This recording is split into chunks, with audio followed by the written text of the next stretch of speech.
Hi again, friends. Today I'm going to share Harold and the Purple Crayon. Harold loves to use his imagination. One evening, after thinking it over for some time, Harold decided to go for a walk in the moonlight. There wasn't any moon, and Harold needed a moon for a walk in the moonlight, and he needed something to walk on. He made a long, straight path so he wouldn't get lost.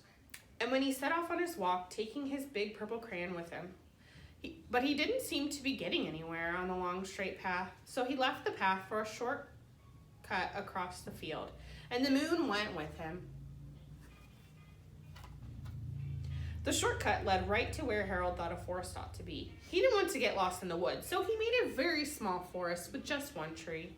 It turned out to be an apple tree. The apples would be very tasty, Harold thought, when they got red.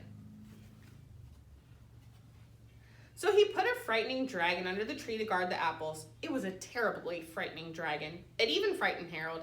He backed away. His hand holding the purple crayon shook.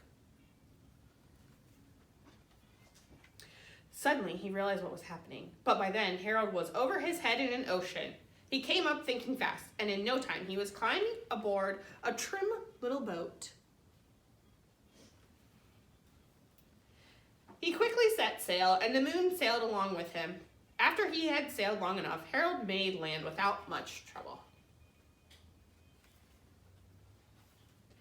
He stepped ashore on the beach, wondering where he was. The sandy beach reminded Harold of picnics, and the thought of picnics made him hungry. So he laid out a nice, simple picnic lunch. What do you think Harold's going to make for lunch, friends? There was nothing but pie, but there were all 9 kinds of pie that Harold liked best. When Harold finished his picnic, there was quite a lot left. He hated to see so much delicious pie go to waste. Who's Harold going to give the pie to?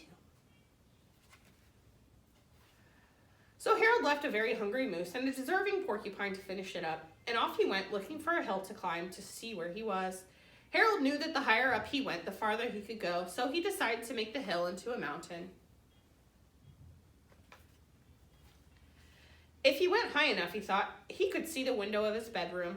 He was tired and he felt he ought to be getting to bed. He hoped he could see his bedroom window from the top of the mountain. But as he looked down over the other side, he slipped, and there wasn't any other side of the mountain. He was falling in thin air. But luckily, he kept his wits in his purple crayon. He made a balloon, and he grabbed onto it, and he made a basket under the balloon, big enough to stand in.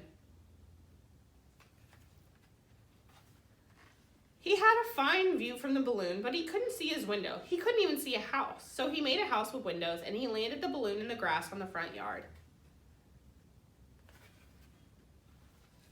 None of the windows was his window. He tried to think where his window ought to be. He made some more windows. He made a big building full of windows. He made lots of buildings full of windows. He made a whole city full of windows, but none of the windows was his window. He couldn't think where it might be. He decided to ask a policeman. The policeman pointed the way. Harold was going anyway, but Harold thanked him.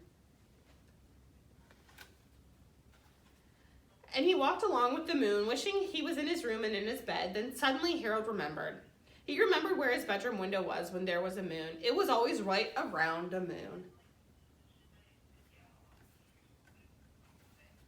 And then Harold made his bed. He got in it and drew up the covers. The purple crayon dropped on the floor, and Harold dropped off to sleep.